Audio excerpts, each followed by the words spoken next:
5, 4, 3, 2, 1, 0.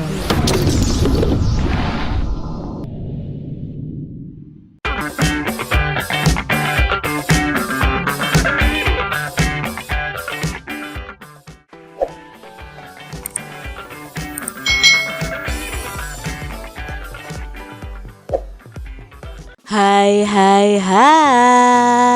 selamat datang di channel YouTube Kak Citra. Apa kabar adik-adik semuanya? Apakah kalian siap belajar hari ini bersama Kak Citra?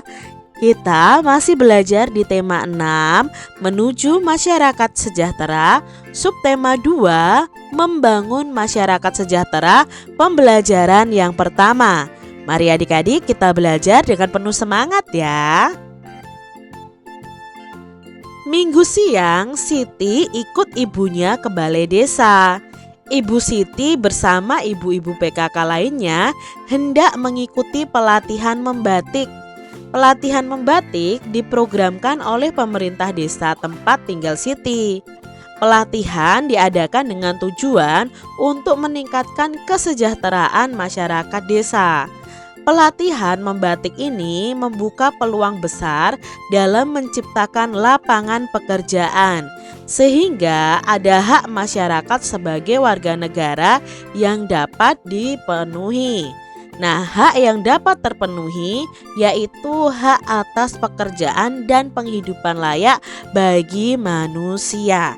Adik-adik, pada pembelajaran subtema 1 kita sudah belajar tentang kewajiban. Nah, di subtema 2 ini kita akan belajar hak kita sebagai warga negara.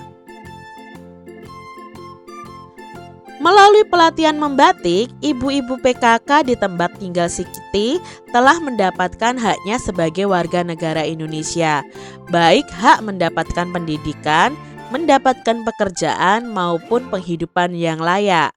Apakah sebenarnya hak itu?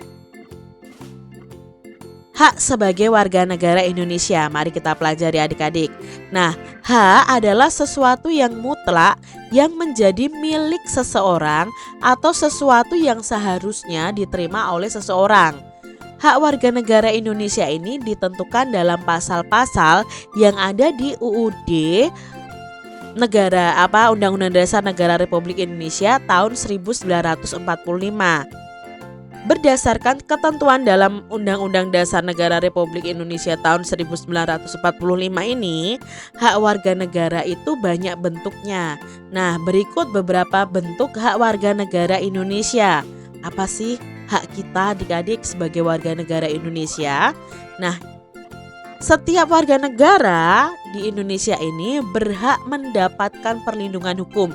Itu yang pertama adik-adik, kita berhak mendapatkan perlindungan hukum dimanapun kita berada di Indonesia ini. Hak ini dapat diperoleh warga negara Indonesia salah satunya dalam bentuk perlindungan hukum saat menjadi saksi dalam perkara hukum. Perlindungan hukum juga bisa diberikan atas hak kekayaan intelektual seseorang seperti hak cipta. Sebagai contoh nih, hak cipta dalam penerbitan buku. Nah, biasanya yang diberikan hak cipta atas isi buku adalah penulis atau penerbitnya.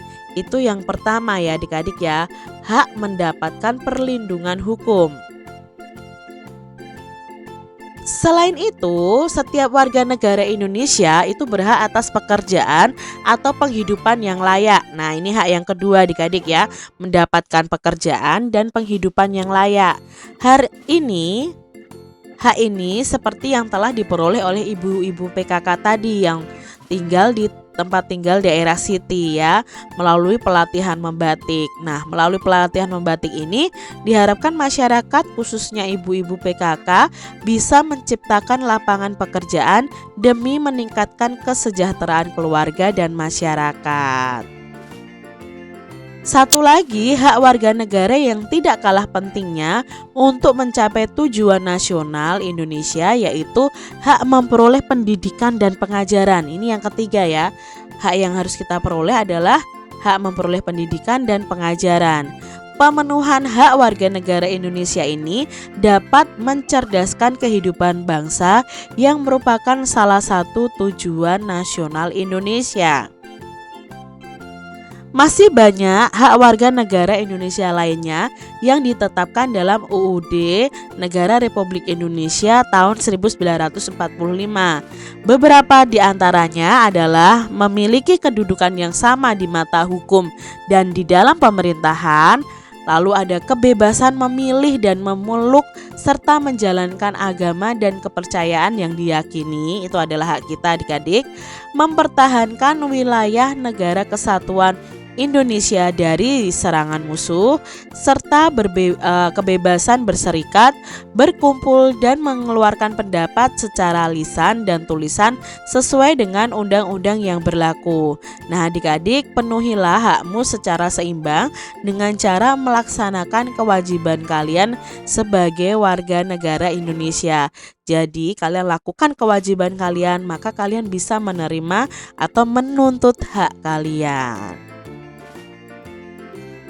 Teks yang telah disajikan di atas tadi adik-adik merupakan jenis teks non-fiksi. Apa toh non-fiksi itu? Non-fiksi adalah teks atau tulisan yang dibuat berdasarkan fakta atau realita atau hal-hal yang benar-benar terjadi. Jadi itu disebut teks non-fiksi. Teks non-fiksi tadi terdiri atas 5 paragraf dan setiap paragraf itu terdapat gagasan utama. Apa itu gagasan utama? Nah, gagasan utama adalah suatu gagasan atau ide yang sedang dibicarakan atau dibahas dalam sebuah paragraf. Jadi masing-masing paragraf tadi itu ada ide atau gagasan utamanya.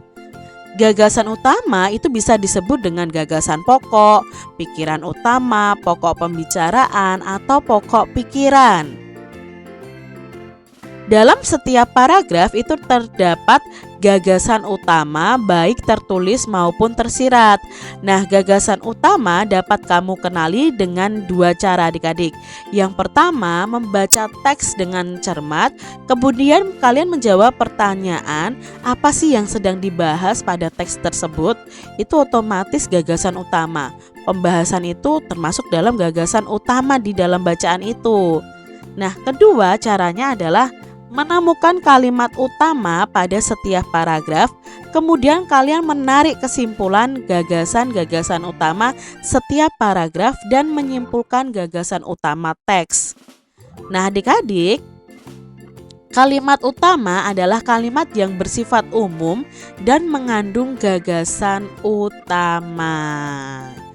Nah, di paragraf yang pertama tadi adik-adik, apa sih gagasan utamanya dan kalimat utamanya? Nah, kalimat utamanya kita ada di awal paragraf nih adik-adik ya. Hak warga negara Indonesia itu banyak bentuknya ya. Di paragraf pertama ini intinya bahwa banyak warga negara Indonesia itu haknya banyak bentuknya. Nah, gagasan utamanya apa? Oh, membicarakan hak warga negara Indonesia. Lalu di paragraf yang kedua, kalimat utamanya itu setiap warga negara Indonesia itu berhak mendapatkan perlindungan hukum. Gagasan utamanya adalah tentang hak mendapatkan perlindungan hukum. Itu yang dibahas di paragraf kedua ini, tentang hak mendapatkan perlindungan hukum. Di paragraf yang ketiga, kalimat utamanya adalah setiap warga negara Indonesia itu berhak atas pekerjaan dan penghidupan yang layak. Nah, gagasan utamanya apa? Di sini dijelaskan tentang hak mendapat pekerjaan dan penghidupan yang layak. Paragraf berikutnya di sini kalimat utamanya adalah hak warga negara tidak kalah pentingnya untuk mencapai tujuan nasional, yaitu hak memperoleh pendidikan dan pengajaran. Nah, kalimat utama ini akan kita ambil gagasan utamanya adalah tentang hak mendapatkan pendidikan dan pengajaran. Paragraf berikutnya adik-adik, di sini dijelaskan kalimat utamanya itu masih banyak warga negara Indonesia lainnya ya, hak-hak warga negara Indonesia lainnya yang ditetapkan oleh UUD Negara Republik Indonesia tahun 1945. Lalu gagasan utamanya apa? Oh, gagasan utamanya itu tentang hak warga negara Indonesia yang ditetapkan oleh UUD 1945. Di sini terus dijabarkan. Jadi ini dari umum ke khusus adik-adik ya. Nah, adik-adik harus mengetahui cara mencari gagasan utama. Adik-adik, tadi sudah disebutkan hak-hak kita sebagai warga negara itu ada dalam ketentuan Undang-Undang Dasar 1945. Nah, di dalam Undang-Undang Dasar 1945 itu ada pasal-pasalnya yang perlu kita ketahui adik-adik. Di situ diatur semuanya. Contohnya adik-adik di sini, hak sebagai warga negara mendapat perlindungan hukum itu ada di pasal 27 ayat 1 UUD 1945. Mendapatkan pekerjaan dan penghidupan yang layak itu sesuai dengan pasal 27 ayat 2. Hak ikut serta dalam upaya membela negara itu terdapat dalam pasal 27 ayat 3. Kemerdekaan berserikat, berkumpul serta mengeluarkan pikiran itu berada di pasal 28E ayat 3. Lalu hak kita untuk kemerdekaan memeluk agama dan beribadat menurut agama dan kepercayaan masing-masing itu sesuai dengan pasal 28E ayat 1. Berikutnya ada hak kita ikut serta dalam upaya atau usaha pertahanan dan keamanan negara. Itu diatur dalam pasal 30 ayat 1. Mendapatkan pendidikan itu diatur dalam pasal 31 ayat 2.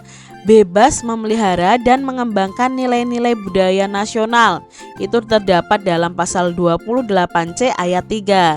Memanfaatkan sumber daya alam, nah itu juga diatur di pasal 33 ayat 3. Fakir miskin dan anak-anak yang terlantar dipelihara oleh negara itu sesuai dengan pasal 34 ayat 1.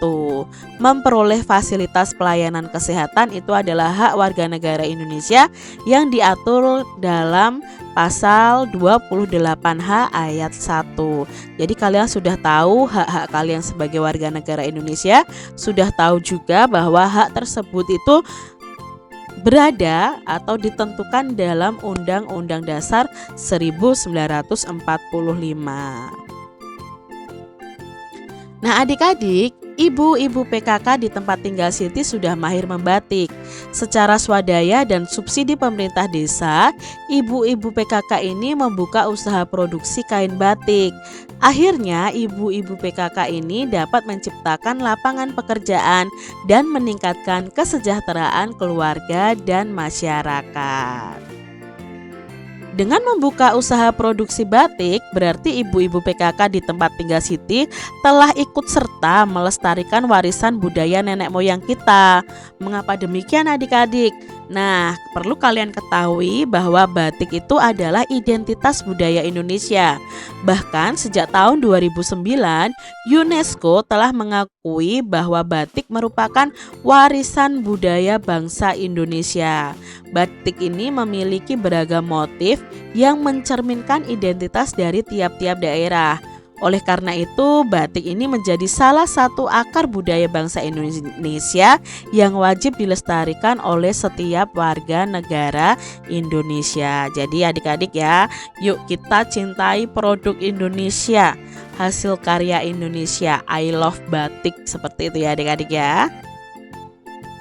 Melestarikan budaya bangsa Indonesia termasuk upaya mempertahankan kemerdekaan NKRI. Cara lainnya yang dapat dilakukan masyarakat untuk mempertahankan kemerdekaan kita adalah dengan sikap cinta tanah air, membela persatuan dan kesatuan, serta rela berkorban untuk kepentingan bangsa.